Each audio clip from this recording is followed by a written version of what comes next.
મને યાદ કરી હશે, મારી ભક્તિ કરી હશે, સેવા પૂજા કે દીવો કર્યો હશે, સુખડી કે શ્રીફળ આલ્યું હશે, જરૂરથી તમારી બેડા વાળવા હું મર્તની જોગમાં આવીશ. ફરતા ફરતા ફરતા ફરતા ફરતા ફરતા મારા સુધી ના આયા છો. કાંઈક થી જઈને આયા છો, કાંઈક જવાનું બાકી રહી ગયું હશે. પણ કદાચ તમને સાચા દેવની ઓળખ પડી હોય, ખરેખર માં કોને કહેવાય ને ભક્તિ કેવી રીતે થાય એની સમજણ જોઈતી હોય તો મારા અમૃતની મેલડી પાસે આવવું પડે, આવવું પડે, આવવું પડે, આવવું પડે.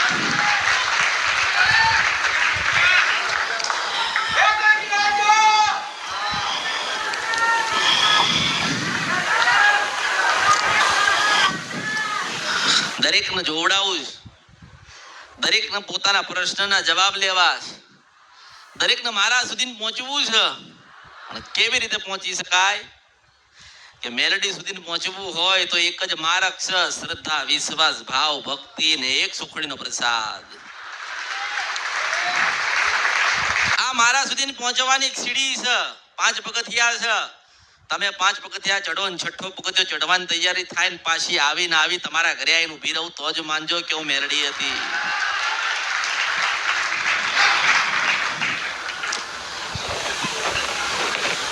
જેટલો વિશ્વાસ અને જેટલો ભાવ તમે મારા પ્રત્યે રાખ્યો છે,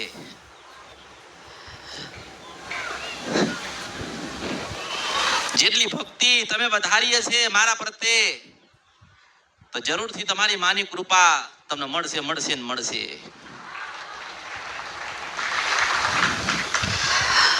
ચામુંડ વાળા આયા હોય તો મારી મેલડીના રામ છે,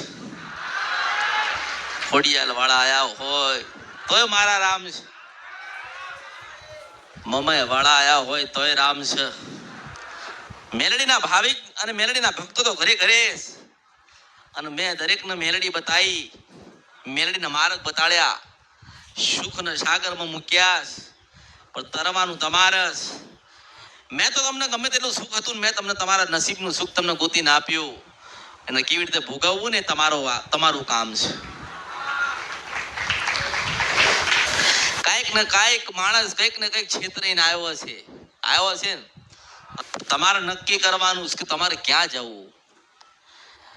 મેં બોલાયા છે એટલા તો આવશે જ, મારે જેટલાને સુખ હાલવાનું છે સુખ લઈને તો જવાના જ. પણ એમ કહું છું ઓળખો તો ઓળખાય. હું વર્ષોથી કહું છું ઓળખો તો ઓળખાય, પણ માણસ ઓળખવા તૈયાર પછી ફરી બધે અલગ અલગ જગ્યાએ જાય. મારું જોઈને પાછું કોક કરતું હોય ને એવું પાછું ત્યાં જાય. તો કે આ તો એ જ માતા છે, એ નથી. હું સિંધવન છપરા નદીને ગંધરપિયા મેલડી છું. અત્યારે ઘણા લોકોએ મેલડીના નામથી એક ધૂણવાન ચાલુ કર્યું છે ને, પણ હું એક સિંધવન છપરા નદી ગંધરપિયા મેલડી એવી છું. આ કળિયુગમાં મને કોઈ હરાવે ને હું ડોશીના રૂપમાં મળું એ મેલડી છું. મેલડીના નામથી કોઈ ધંધા ખોલ્યા છે, મેલડીના નામથી કોઈ કંઈક ચાલુ કર્યું હશે, પણ એમ કહું છું કે જોજો ભૂલા ના પડતા ને ખોટું કોઈને બતાવડતા નહીં, તો પાછી હું નડવાઈશ એ મેલડી છું.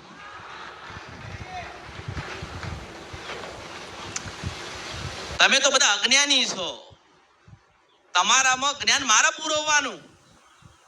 તમે તો ભટકી ગયેલા છો, માર્ગ તો મારા બતાડવાનો ને.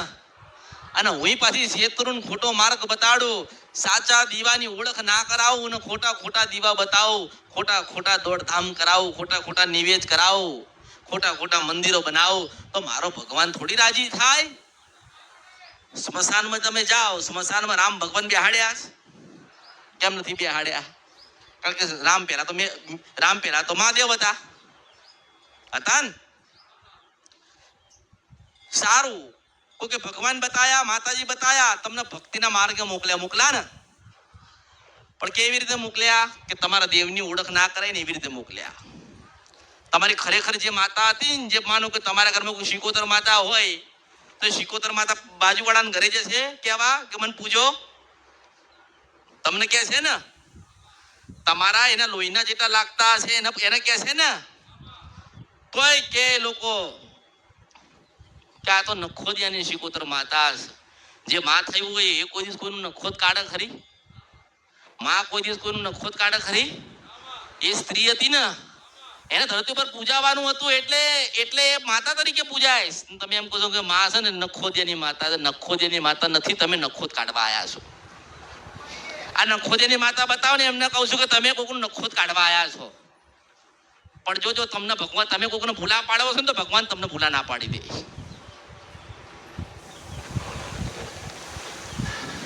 એટલે ઘણા લોકો હજુ છેતરાય. છેલ્લે પછી મારી પાસે આવો, માં હું તો ભૂલું બીજે કતો રહ્યો તો. તું બીજે નહીં, ત્રીજે જા. મારા જેવી મળે ને તો ન્યાલ થઈ જઈશ. બાકી ફરીશ, આખી જિંદગી તું ફરીશ, થેલી લઈને ફરીશ, બાળકો લઈને ફરીશ, પરિવાર લઈને ફરીશ, મા બાપ લઈને ફરીશ. કેટલે સુધી હું તમને ગમે તેટલું જ્ઞાન આપી દઉં ને તેમાં તમે સુખી ના થાવ ખરી? હું તમને ગમે તેટલું ભણાવી દઉં. માસ્તર હોય ને એ નિશાળની અંદર 12 મહિના ભણાવે કે નહીં? પણ પાસ ક્યારે થવાય? તમે સાચું લખ્યું ને તાર. શું માસ્તર 12 મહિના ભણાવે તો બધા પાસ થઈ જાય? ના થાય. માસ્તર 12 મહિના ભણાવે એવી રીતે હું તમને 12 મહિના ભણાવું અને પરીક્ષા આવે ને તમે સાચું લખો, મારું સાચું બતાવેલું તો તમે પાસ થાવ. હવે મેં તમને ખોટું ભણાવ્યું હોય તમે પાસ નથી થવાના. કારણ કે જે પ્રશ્ન મેં તમને કીધા હતા, જેના જવાબ તમારી પાસે હતા એ જ સાચું હતું. પણ ખરેખર પ્રશ્ન જો ખોટો બતાવું તો જવાબ તમે સાચો લખવાના છો? નથી લખવાના. બહુ તકલીફ પડે, બહુ દુઃખ પડે. ચારે બાજથી માણસ હેરાન થાય એટલે કે અમારે પર કોકે કરી નાખ્યું છે, કે હેડો જોવડાઈએ. નક્કી જે મનથી જ નક્કી કરે કે અમારે પર કોકે કરી નાખ્યું છે, તો પછી જાય કોઈક જગ્યાએ જોવડા ને પછી વેણ વધાવો લે ને પછી કે અમને એવું લાગે છે કે અમારે પર કોકે કરી નાખ્યું છે. એટલે પેલો કે ધંધામાં તમારે થઈ ગયું છે. એટલે પેલો કે હા, પેલા બાજુવાળા હતા ને એ રીસા કરતા હતા જ ને કે. એટલે સીધું પેલા તો કશું ખબર જ ના હોય અને પછી કહી દે કે હા કે કરી નાખ્યું છે, તો કે મૂળો બાંધીએ, દેવને ઉભા રાખીએ ને પછી એનો વ્યવહાર કરીશું. એટલે શ્રીફળ, અગરબત્તી, દાણા, ઘઉં, ચોખા, લીંબુ બધું આપે ને પછી બાધા ઘરે લઈ જઈને. હું એવું કહું છું કે કોકે કરી નાખ્યું નથી, તમે તમારી માનું કરી નાખ્યું છે ને એટલા તમારું થઈ ગયું છે. હેડો તમારી માં તમારા ઘરે બેઠી હોય ને તમારા ઘરમાં, ચલો તમારી માં તમારી જોડે હોય તો તમારી માં તમને ખોટા માર્ગે લઈ જાય ખરી? માં એવું કેમ કે મારા દીકરાને સાચાને, મારા પરિવારને કે પેઢીને સત્યના માર્ગે લઈ જવીશ. પણ તમે માને પૂછવા જ ના રહ્યા હોય તો શું થાય? તમે માણસના પર નિર્ભર રહ્યા, માં ઉપર ના રહ્યા. અને માં છે ને એ કોઈને નડતી, માં નડ. આ તો ચારે બાજુ માને બદનામ કરી નાખી. મને મેલડી તો પેલા મારું નામ પડે એટલે કે મેલડી આવી, એટલે નથી આવી. એ મેલડી કાવતરામાં આવી, એલા બાપા નથી આવી. કે મેલડી નખોદિયાની છે, એલા બાપા નથી કાઢતી. અરે હું એવું કહું છું કે આ બધું મૂકો ને તમારી માન તમે પૂછો ને તમારી કુળદેવી તમને જવાબ દેશે. તમારી જ ઘરની શિકોતર હશે ને જવાબ દેશે કે તમે શું ગુના કર્યા. હવે તમારા દાદાએ કોઈ માતાજીનું ઘર હોય, માં અત્યારે શું કહે ખબર? માં એવું કહે કે ઘર વેચી નાખ્યું એટલે હું માતા ફરું છું. પણ એ માતા શું કહેવા જાય? એ માતા એવું કહેવા જાય કે તમારા દાદા બાપુજી કે પરદાદા હતા ને જે ઘરમાં રહેતા હતા ને, એ ઘરમાં એક નાનો બોખલો હતો, એમાં એક શ્રીફળ હતું, એમાં એક દીવો કરતા અને એમાં હું પૂજાતી. હવે ઘર વેચી નાખ્યું એટલે બધું વેચાઈ ગયું કહેવાય ને. એટલે માં એવું કહે છે કે મને તારા દાદાએ પરદાદાએ વેચી નાખી. ખરેખરમાં તો છે ને એમને છેતર્યા. તમારા વડવાઓને ભણેલા નતા ને, એટલે ભણેલા માણસ હતા ને એમને છેતરી લીધા. કેવી રીતે? કે આ તો આપણું નથી, આ તો ના રહેવાય, આ તો માતા મારી નાખ, આ તો માતા આવું કર, એમ કરી કરીને બધું મેલાવી દીધું. ખરેખર માં કશું કોઈને મારી નાખતી. ભગવાને તમને 100 વર્ષ જીવવા માટે આ અવતાર આલ્યો હોય ને તમે 50 વર્ષે મરી જાઓ, કોઈ કે કરી નાખ્યું ને મરી ગયા. અરે તમે માંથી દૂર થયા છો ને એટલે માએ કંઈક જીવનમાં દુઃખ આલ્યું કે મારા દીકરા કે દીકરીઓએ કે વસ્તીએ ગુનો ભૂલ કરી છે ને તો સુધારશે ને સત્યના માર્ગે જશે. તમે જે ભૂલી ગયા છો ને એને જ યાદ કરાવું છું. કેવું કે ભેગા બેન નિવેદ કરજો, ભેગા બેન માને બોલાવજો, ભેગા થઈને તમારું મઠ મંદિર હોય ને ત્યાં જજો, ભેગા થઈને માનો નાનો મોટો અવસર લેજો અને બધા ભેગા થઈને તમારી પેઢીની જેટલી કુવાસી દીકરી કે બહેનો હોય ને એને રાજી કરજો.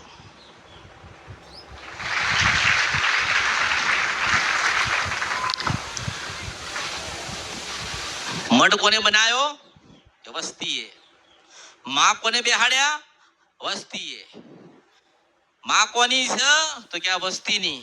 તારે બધું કમ્પ્લીટ થઈ જાય ને એકદમ આમ એકદમ ચોખ્ખું કે માં બેહી ગયા રેડી ને રાજી થઈ ગયા છે અને પછી કોઈક ધૂણવા વાળો બહારથી આવે ને એટલે એવા ખીલ્લા મારીને જાય ને મગજમાં, પૂરું માં બેઠી જ નહીં કે મઠમાં અલા 25 લાખ ખર્ચો કર્યો છે, હું ધૂણીને બોલે છે તું, પાછો બોલીને જતો રે. આ બોલીને જતો રે કે માતાજી તમારે મઠમાં બેઠી જ નથી અને જોજો આવું આવું થશે. એટલે પેલા લોકો શું કરે? વિચાર કરે, હા માં તો બેઠી નહીં હોય તો હવે તો આપણું આય બન્યું. એટલે આય બન્યું એટલે મા ઉપર વિશ્વાસ ખોયો. વિશ્વાસ ખોયો એટલે માં એવું જ કે સાલા નુગરાઓ તમે મારા નથી ને જાઓ દુઃખ ભોગવો. એટલે દુઃખ પડે એટલે પછી શું કરે? ભૂવા પાયે જાય પછી કે તમારી વાત સાચી હતી, અમારે આવું થયું. પછી 2 વર્ષ જાય ને 12-6 મહિના એટલે ભૂવો જ ઉડી ગયેલો હોય. પછી મારી પાસે બેહ ને કે અમારે ભૂવા હતા આપણે દેવ થઈ ગયા. દેવ થઈ ગયા? ભગવાન બન્યા દેવ થઈ ગયા? આ ફોટા પર લખસ સ્વર્ગવાસ, તમને ખબર છે ક્યાં ગયા? કઈ ખબર? તમને ખબર જ નથી. તમે સપનામાં જીવો છો. શેમાં જીવો છો? તમે સપનામાં જીવો છો, હું હકીકતમાં જીવાડવા માંગુ છું.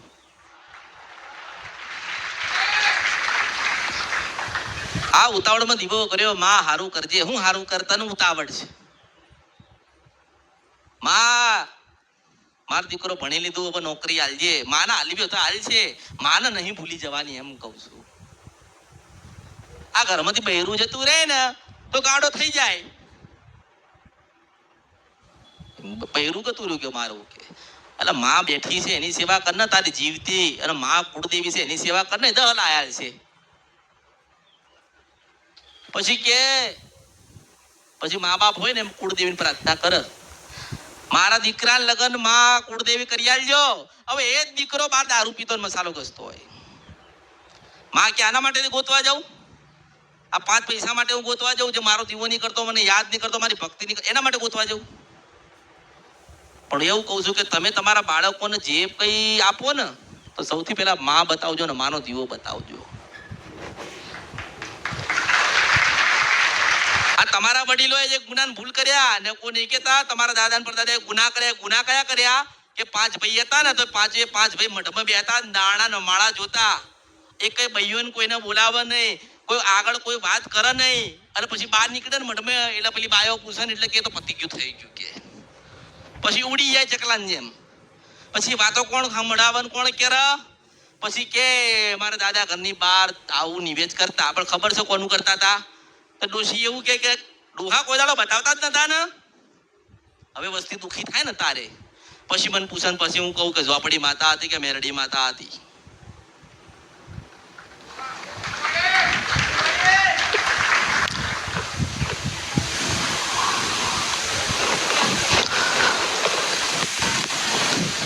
એટલે અત્યારે લોકોને એવું થઈ ગયું છે, ઘણાને મારા સુધી ના આવવું હોય ને તો વિચાર કરે ક્યારે જઈશું, બધું ખોલશે તો એટલે બીક લાગે એટલે બીજે જાય.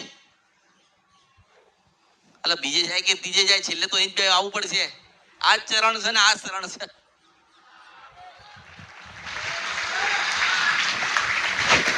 અમુક જોડે કહેતા હોય ને કે જોડાવા જવું, પછી આવે ખરી, પછી આપણે ને પછી ક્યાં તો લોચો થશે. આપણા બધા કાળા ધોળા ધંધા બધા પકડા છે એટલે 50% તો એમ જ ભાગી જાય. અહીંયા નહીં જોડાવું એનું કારણ છે કે ખોટા ધંધા કર્યા છે પકડી લઈશ. તો કે બીજે જઈએ, અલા બીજે જા, ત્રીજે જા, ચોથે જા, 5મે જા, પછી છેલ્લે હું યાદ આવીશ કે બરાબર છે એ કે કરી લઈશું ને કે સાંભળી લઈશું. આપણે તો ગુનામાંથી બહાર નીકળવું છે ને. અને તમને શું લાગે તમે ગુના કરો, તમે ભૂલ કરો અને તમે ખોટું કરો તો તમારી માં નહીં જોતી હોય? જોતી હશે ને. ભગવાન નહીં જોતો હોય? સારું કર્મ કરો છો, ગાયના રોટલી ખવડાવો છો તો કેવું કહો છો? હા ગાય માતા સારું કરજો. તો ખોટું કરો છો તારા ભગવાન ના કે ભગવાન મારું ખોટું કરજે, મેં ખોટું કર્યું એ વખતે નહીં કેતો માણસ. 5 રૂપિયાનું કોકને ખવડાયું હોય ને તો 10 ન કે. કઈ નહીં કઈ ગયો તો રસ્તામાં પેલા ભાઈએ કીધું કે મને ખવડાવો તો ખવડાવી દીધું કે વા તારું પુનાર એટલે ખાય.